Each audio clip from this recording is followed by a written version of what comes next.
This is an iHeart podcast. Guaranteed human. Body Bags with Joseph Scott Moore. I love language. I love studying language. I guess, people have come to me and they have asked me before, if you weren't doing what you do or what you did, with the ME, what would you do otherwise? And it's like, I got to tell you, I used to think when I was a little boy, I thought I wanted to be an archaeologist, and then got older and thought I wanted to be a historian.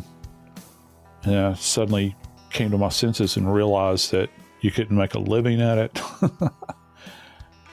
But in the last few years, I've gotten where I really, and I'm such a nerd, I really enjoy watching linguistic videos on YouTube.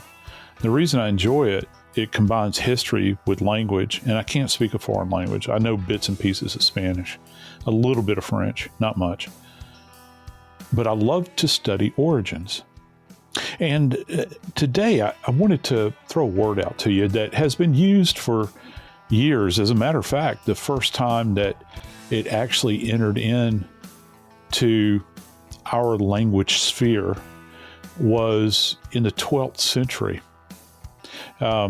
Actually, in Middle English, the word actually derives from an Old English word. And since then, it has been used to describe things that are horrific, things that most people would not expect to see, certainly. It generally involves blood, and particularly, it involves death. That word is grisly.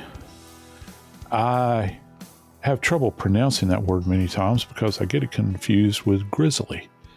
But for a grisly murder to take place, it has to be blood saturated. And regarding the case we're going to talk about today, that term continues to pop up in every single article that I've come across. But here's the upside.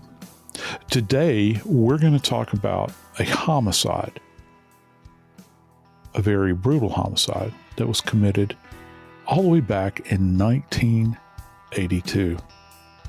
And guess what? I can sit here today and say that they have finally made an arrest in the case of Karen Stitt. I'm Joseph Scott Morgan, and this is Body Bags. Sometimes, Dave, I find I love language, but sometimes as I move on down the line in life, words fail me many times. And I don't know if it's my memory or if I've got so much stuff jammed into my attic, inside of my skull that useless trivia, I think. Somebody told me, actually, I think it was Kimmy. She said, you've got more useless trivia jammed into your brain than anyone I have ever met. I don't do well when we go to trivia things, but Lord, I love to have healthy discussions about language and about words and their origins. And on Body Bags, I try to introduce people to new terms that they might not be familiar with. I think I've probably introduced you to a few along the way, to your chagrin many times. It's like, man, I wish you hadn't introduced me or exposed me to this. But, it's some words fail you, when you're trying to describe something. And of course, the case that we're talking about today is absolutely brutal.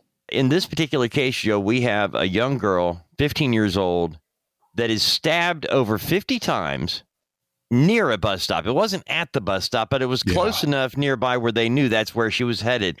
You would think with that type of murder, there would be plenty of evidence to solve this, but not. It didn't. I mean, here we are in 2025, and we're talking about this because they finally have got an arrest. The level of brutality here, I got to tell you, and this is my knee-jerk reaction. You know where I'm going to go with this. She was going to visit her boyfriend. And what have we seen over and over and over again in all of these cases that you and I've covered? Did you realize that we're right on the cusp of hitting 380 episodes of Body Bags? It makes your head swim. That's like an eye-watering number, isn't it? But we've been grinding, man. So out of all of this time that you and I have spent in front of the microphone talking to one another, there are certain things that we've imparted to one another because of all these cases that we cover. The one thread that runs through something like a case like this, and we'll get into the level of violence here, is that idea about intimates, those people that are within the circle. And you think about young Karen here, 15 years old, man. 15 years old, and she is literally ripped to shreds. And it's not like this was in a place like a hidden place, really. You know what I'm saying? It's not like it was someplace that where she's been taken off in the woods. We're talking about an event that occurred 100 yards away from the bus stop. Dave, you know what this sounds like to me? And that's why I would go as an investigator, got to tell you, the boyfriend, his butt's going in a seat, and we're going to have a long conversation. I know the detectives would. This sounds like a reactionary kind of thing, like something passed between two people that were intimately involved with one another. And I don't mean necessarily in a sexual sense, but that had a relationship with one another. Something was said, because it takes that kind of passion that you find in amorous relationships in order to fuel this kind of brutality. This is almost, when I talk about these injuries that I'm going to talk about in just a bit, it's animalistic, okay? Because she has been assaulted so severely and in such a degrading way. You have to think, did this person know her? Because who in the world could be, Dave, this angry? I'm just dumbfounded that a 15-year-old girl could be raped and murdered and stabbed. I mean, that's overkill, stabbing 50 times. Yeah. Do we know I know when I tend to think about a stabbing, I think about every one of them being a fatal strike, and that's not the case. When you actually start breaking that down, do you look at that? I know you have to figure out which were the fatal wounds, but can you determine, when you've got that many, the order or the ones that could have caused her death? Or is it a combination of all of them? Or was there one strike? Can you tell, with all the blood, can you tell which one was last and which one was first, and whether she was alive at the end? Yeah, it's very difficult, particularly when you have this I'm talking about in terms of forensic pathology. When you have this astronomical number, this is not something you would normally see. Now, I've had cases where I've had individuals that were stabbed. I think the most I ever had was like 200 times, and the person was like ground beef afterwards. And it was a lover's quarrel. Two dudes went at each other. One of the other times in my career where I actually slipped at the scene and fell into blood. Because there was blood. It was like a river of blood that we were having to work this case in. Had it happened there, and I had a mass shooting where I fell in the blood, actually pulled a groin muscle. It's those little things that you remember about cases like that. But that case where the individuals stabbed like 200 times, that's an anomaly.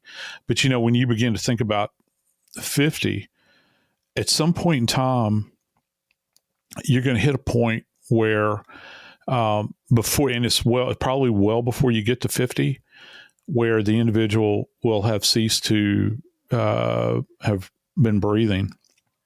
Kind of goes without saying. However, it's important to understand when you talk about order, because that's one of the big questions people always ask, right? They want to know what order, what was the first insult that was sustained. It's almost impossible to do, particularly with these kinds of numbers. The best you can do is say this is antemortem and this is postmortem. And the only delineation there is one will have hemorrhage and one won't. I'll give you a great example. You go back to Jodi Arias and Travis Alexander. Well, she brutalized him and stabbed him so many times when he was in the shower, continued to attack him, and he's trying to move away from her down that hallway. Then I think she straddled his back, pulled his head back by the forehead, and cut his throat. And then it's like an afterthought, because that was one of the big questions in this case, which came first. And you think the back with Travis Alexander, because he's in the shower, those infamous photos, you're right, how can you forget, where he's looking over his shoulder and she begins to hammer on him with this knife. The delineation in that case was that he had a gunshot wound that she had inflicted upon him. I think it was the left forward parietal area or the left temple, and it went diagonally across his head and lodged low. There was no hemorrhage in that wound tract. So after all she had done to him, she said, well, yeah, I think I'll just pop a round off into his head while I'm at it.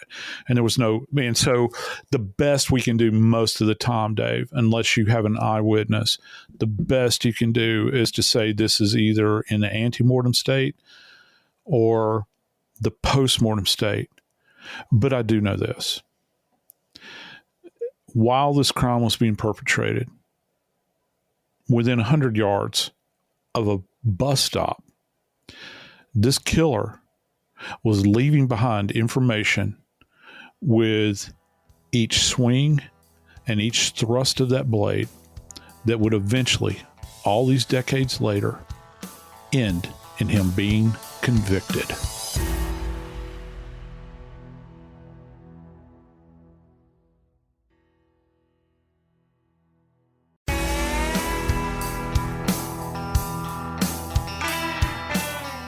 Okay, let's set the scene here. This is in September. Palo Alto, California. I've never been to Palo Alto, but I get the impression that Palo Alto would not exist if Stanford University was not there. Probably it would be kind of an afterthought. It'd be a tiny little town, but because Stanford is there, it's the hub that draws everything in. And of course, now you look at Palo Alto and Silicon Valley and all of that. Isn't that amazing? You look at the history of that location, that all the stuff is built up around it as a result of it. But you've got this young girl that is found, according to what we are understanding, is found adjacent to or leaning up against a cinder block wall. Now, they don't go in great detail about the nature of how she was found, positionality of the body, but it is kind of implied in some of my readings that she was essentially seated against it or lying against it immediately adjacent. There would have been, Dave, I got to tell you, there would have been a tremendous amount of blood at the scene. And it's one thing to see blood in a house, but there's something about seeing it in the daylight when you're outside and you've got natural light to expose everything, and something this horrific. Those kind of cases for me, like even cases I had where people took their own lives with like shotguns and that sort of thing outside, it was always more striking to me for some reason than being inside. I think a lot of it has to do with the way I view things and how I see it. And particularly it's natural light. It's hard to escape natural light. And so when it's on full view, those cops that would have shown up at that scene back in 82, they would have drawn a breath, Dave. I can tell you that. I was looking at that because, her home was in Palo Alto and this was in Sunnyvale, 9 miles to the south. And I'm thinking about the scene that you were talking about, it being daytime when they actually, find the next morning. And I was thinking, okay, well, let's assume, and I think we can, because she was going to catch the bus around midnight, and sometime between the time she was going to catch that bus and the time her body was found, this murder takes place. In the dark, behind a cinder block wall, it might have seemed like a private place to carry out this horrific, but during the daylight where you can see everything, That would be the shocking to me. It'd be like, how did you get away with it? It was dark. Nobody could see. And behind that wall, you've got traffic. You got a lot going on. Hand over the mouth, and you've got control of the situation. So in the daytime, you would see it for everything that's out there. Every place somebody should have looked, could have seen. But nighttime, you can't see that far. You don't look that far off the road. I mean, if you're talking 50 to 100 yards away from a bus stop area, behind a wall, that tells me a lot. It tells me it does kind of surprise me that it happened the way it did, because of the fact that it was at a bus stop or near a bus stop. You would think somebody else would have been there. I guess that's what I keep wondering. Where was the help with investigators? Because you said that when they got there, they would have taken a step back. They would have been shocked at what they saw. Yeah, they would have. They would have drawn a breath. And here's a couple of things that, I haven't quite revealed yet that I want to, kind of tell you about. First off, it's a bit more than 50. It's right at about 59. Okay. Sharp force injuries that she has sustained. And there's some that are very, very critical here. And we can get into that, but let's revisit the scene. It was when she's visiting her boyfriend, who's 17, he had a curfew. All right. And he had actually stated at that time when they interviewed him, that because of the late hour, he was worried about being grounded for missing his midnight curfew. So he headed home after he essentially walked her toward the bus stop. So somebody was there lurking in the shadows. And this brick wall, this cinder block wall, which, by the way, would wind up effectively being stained with her blood. And they're saying that, that relative to the cinder block wall, that it was a tremendous amount of blood that was there. Somebody would have been off the beaten path, maybe in a darkened area, watching her. And, I don't know that she was specifically targeted. This perpetrator may very well have been trying all day long or all evening long just to find a female that would satisfy his desires at that point in time. And here comes this 15-year-old. And let's just think about, what it's like to be a 15-year-old, and you're out there in the world, particularly back during this day and age. I mean, that particular time in history, when you saw an adult and they give you some kind of directive or they're speaking to you, they're not generally going to be dismissed. If he calls her over, and all it takes is she's 15, she's there by herself, it's at midnight, and he calls her over, and might say, you need to look out. There's people lurking about here. You need to be safe. And she's distracted because she's looking around. He grabs her and then he begins to assault her. But he moved her away from the bus stop over 100 yards. The question, or close to 100 yards, the question is, did he lure her? Did he force her at the end of a knife to walk over there? Did he just pick her up and tote her off, if you will? Who knows exactly how she was tempted to go over there. But the next morning when the police arrived, they saw something quite interesting in the dirt.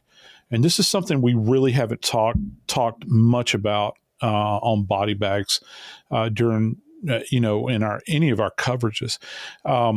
When they got there, one of the things that they determined was that the dirt and the leaves had been kicked around that area, had been moved. So you have like scuff marks in the dirt. Any kind of debris that's on the ground has been moved about. What that tells you is that when they got over to the wall, because my impression is this is immediately adjacent to the wall, she's alive when she gets there. And that fits into our time, when you're trying to understand the dynamics of how she gets from the bus stop to that wall. Was she still walking toward the bus stop and he grabs her and pulls her in behind the wall? Or did he lure her from the bus stop?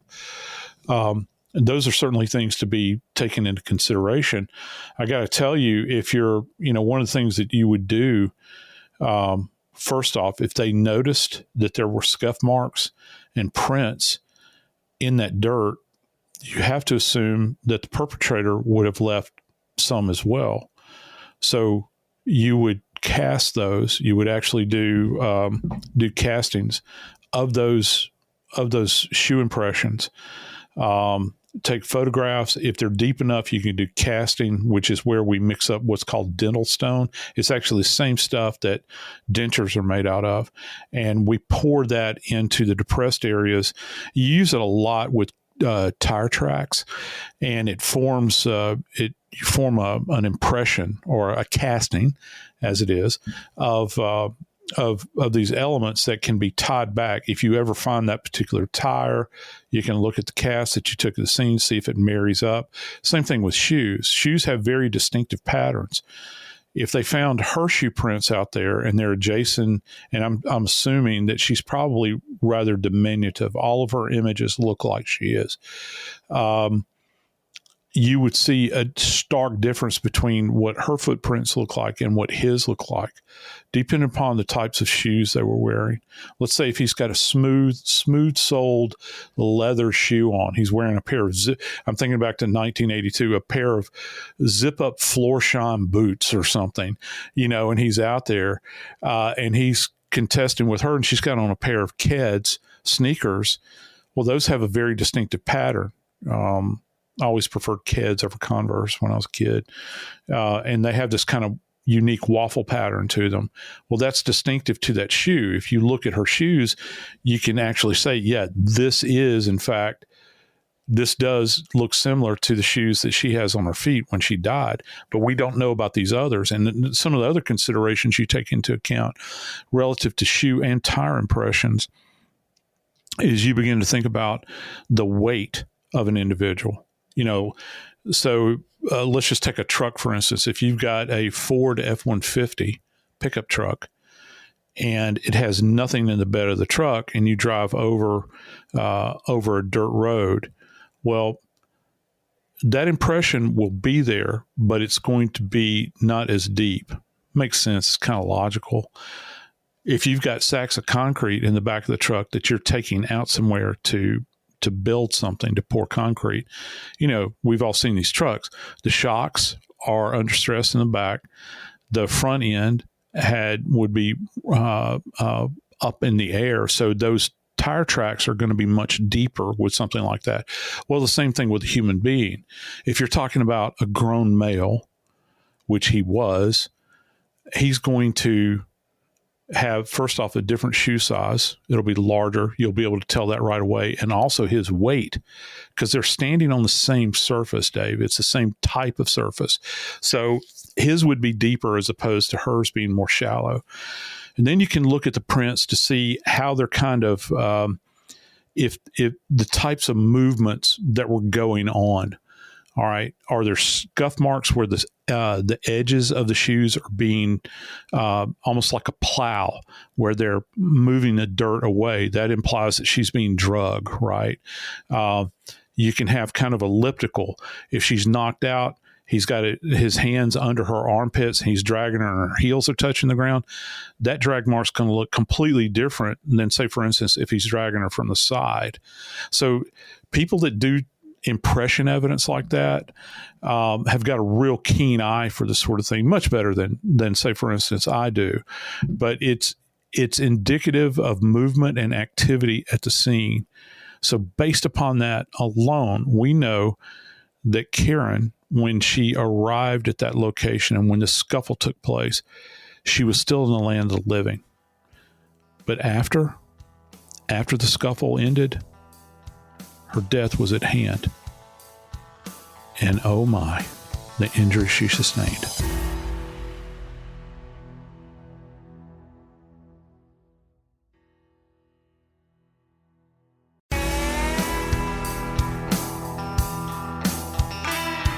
Let me paint the picture for you. When you're at a death scene and you have someone that has been so severely traumatized, There have actually been cases where I have gone out to a scene where someone has been stabbed through their shirt. There was so much blood that had saturated through the anterior, which means the front of the body, and also posterior. It obviously didn't go through the body, but they had multiple stab wounds on the back as well. Dave, you know, I couldn't even tell the color of the shirt. Sometimes the volume of blood can diminish everything else, and you have no idea as to what you're looking at because you know that someone has been traumatized. You might see a few gaping wounds, but you'll never understand the full depth and breadth until you get them back to the morgue and you get them cleaned up. And then suddenly, again, it's like sunlight hitting when those surgical lights hit that body and you begin to see all of those. I like to refer to them with single edge blades, the winking eye, as I call it, single edge blade. They all look like winking eyes. That's the stab wounds. And you're thinking, oh my Lord, this is absolutely indescribable. When there are this many stab wounds, where you're talking 59, or more, I usually tend to think of a frenzied stabbing going on. Lots of just fighting, that a lot of them are going to be slices, just frenzied movement, not just all, Alfred Hitchcock Psycho in the shower stabbing, Yeah. And I don't know what that actually means, though. With 59 stab wounds, is it overkill, or was she fighting in such a way so that only one or two of these was a massive shot? Where all the rest were a bunch of these cuts. Oh my God, there's 59.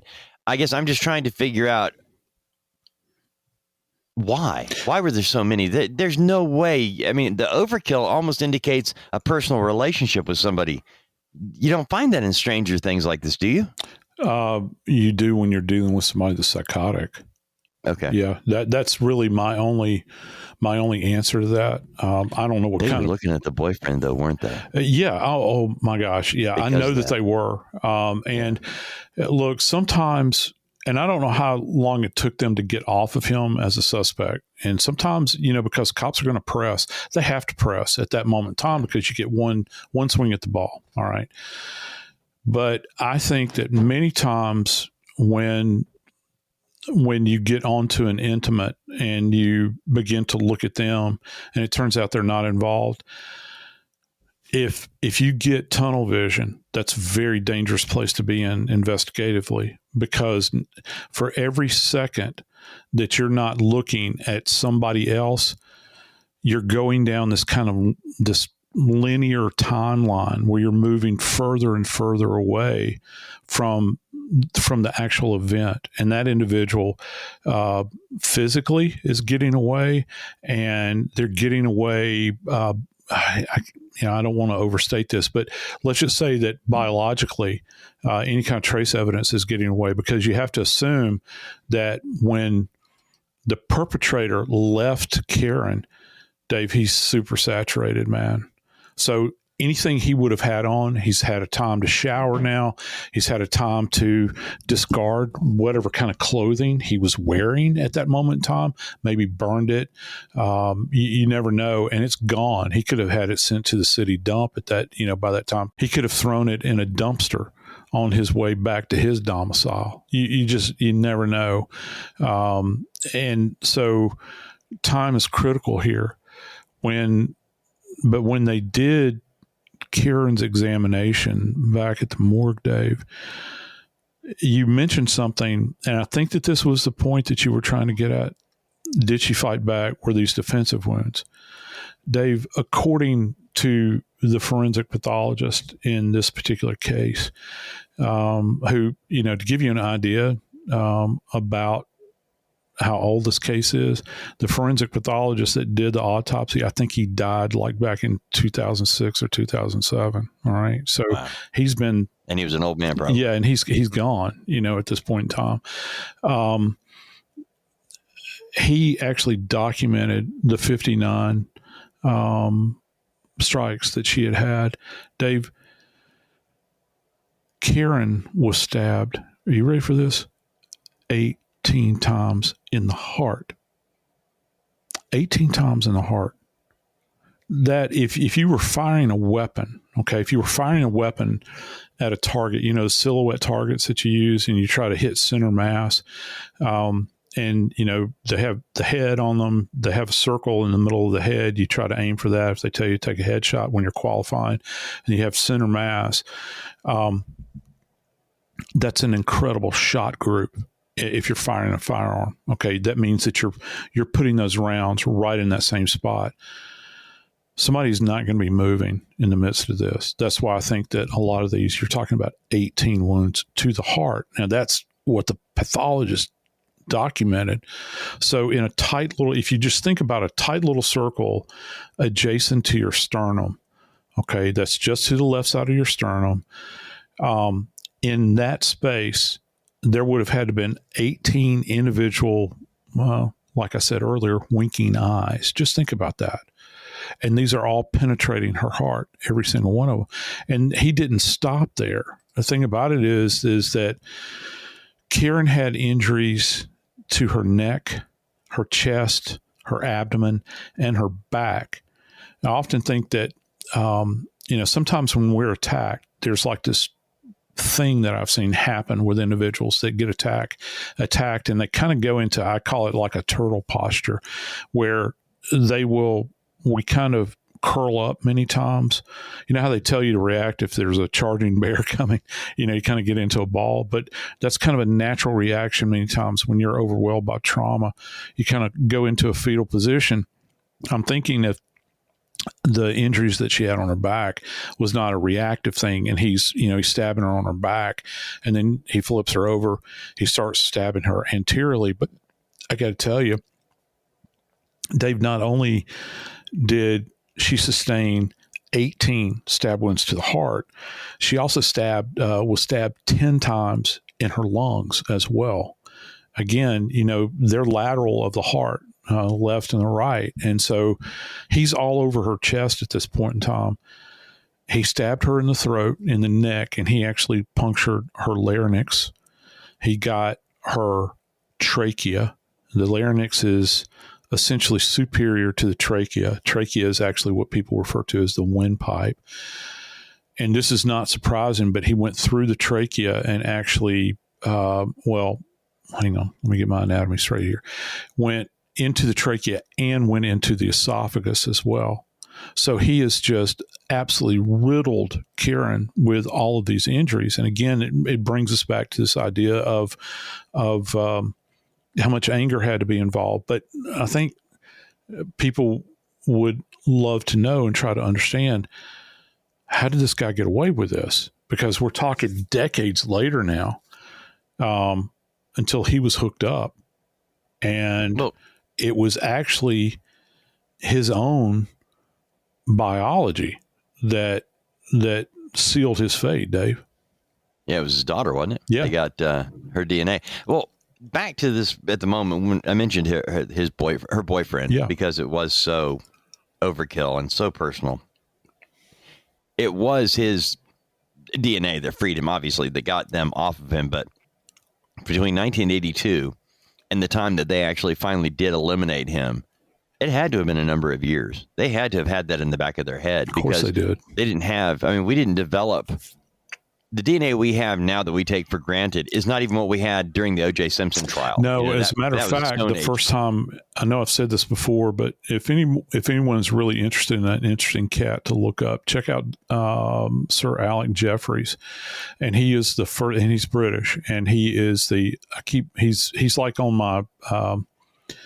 If I had a stack of baseball cards of forensic scientist, he's one of the people I'd want to have sign my card. He's actually the first cat that had utility for DNA in crime science, and he didn't come about. And that's the infamous Pitchfork case that took place. That's the guy's name, actually. Took place in Great Britain back in '84. And he saw the utility for it. And starting back in '84, that's 2 years after. And that's in Great Britain, before we really understood the utility of it. This is in 82. And it was 87 or 88 before it was ever even used in a trial in the U.S., right? Yeah, I think that's accurate. And but again, the thing is that I'm just thinking about this poor kid. I'm thinking about this 17-year-old kid in 1982 who seems like a likely suspect for killing his girlfriend. And he can't say I didn't do it. He was with her up until, he was right there walking her to the bus stop. Yeah. I mean, all I can think of what his life, God love her, her 15-year-old self dead and her family. I get my heart breaks for all of them. But but the thing about it is for him, though, that would be lingering. It kind of chases you through your life. I can only imagine. And you might get a respite and not think about it, but your thoughts are always going to drift back to it. And, you're sitting there, good and well that you didn't do this thing. Right. But you keep, and I'm sure that part of him was probably hoping that somebody would eventually, and not just to free him of it, but, he cared for this young girl at that particular time in his life. He wanted to see it solved, I'm sure, as her family did. For the suspect involved in this case, Dave, and this does not surprise me in the least bit. First off, the one thing that I failed to mention is that there was some interesting activity that went on with her body. And I think that it's important that, that we kind of take note of this. This reeks of not just savagery, but there's a touch of sadism here too. She was actually found nude, Dave, and her wrist had been bound behind her back with her shirt, and her jacket was tied around her ankles. So she's essentially immobilized in that state. I think that for me, I would have loved to have known what the types of knots that were used, how robust the knots were, how much tension was placed on the wrist. Did they leave a mark? These bindings. You don't normally see something that has that much surface area that's going to, like if you use a piece of rope, for instance, and you can see binding marks on the wrist or the ankles because it cuts a deep furrow. Same thing, same principle that we apply with hangings. But I would like to know how tightly she was tied. This child was terrified, Dave, because I have to assume that happened in life. He wanted to have complete and total access to her. But she was, in fact, raped as well. So you've got biological deposition from him there. And here's the other thing, Dave. This guy was in a frenzy. He apparently cut himself because his blood was there as well. And back in 82... And I wonder how long it kind of took them to kind of suss this out, because in 82, all we had was blood typing. We talked about this recently. We had serology where, you're looking at this thing and you want to type the blood. The boyfriend, unless he had the same type of blood as him, could have been, eliminated based upon that bit of blood that was left behind, because it wasn't Karen's blood. So there was blood that was left behind. And again, here's another great case of law enforcement officials that have preserved evidence, Dave. This keeps popping up. I love this. I love the fact that these folks are preserving this evidence for so long that it can still be tested. It's amazing that here we are in 2025 and they're able to test materials now back from the 60s too. But in this particular case, this one actually came down to it's the type of work that Othram does. It's the type of work that was used to catch the Golden State Killer, using the genetic genealogy which is how they were able to finally, because his daughter did she submit her, did she donate her blood to something else, her DNA, to like a 23andMe, or did they come to Well, her, it would be a sample had to have been submitted to an open source, source directory. It can't, like, that's what I was wondering. Yeah, like 23andMe is not open source. So it would have to be another one. It's the same databases that Othram relies on as well. And at some point in time, somebody deposited a DNA sample, and you look at I don't know. You begin to think about they've got a cold case unit there. I think it's Santa Clara County, I think is the name of it. They've got a cold case unit there within the DA's office, and they've been looking at cases. What can we get off of the books? And it was in 2019 that the cold case supervisor, a fellow named Rob Baker, got involved with this and decided, hey, I'll spin the wheel here and see if we can't maybe get a DNA genealogist to find some leads in this case, because things gone cold. But a cop understands that you've got this much physical evidence, and it was, I think 2019. That they actually get an indication that the suspect was one of four brothers that lived in Fresno.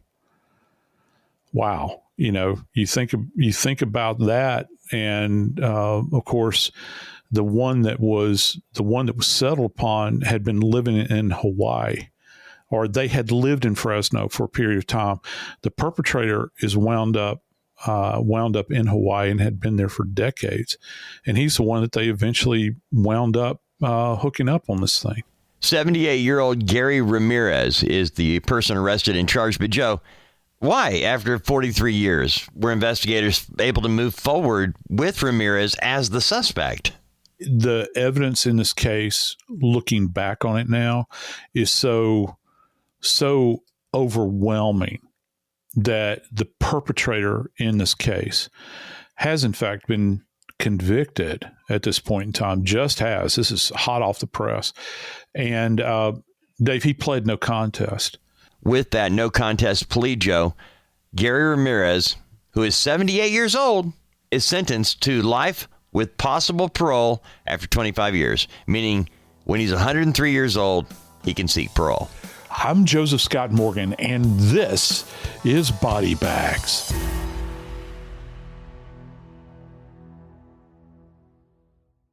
This is an iHeart podcast. Guaranteed Human.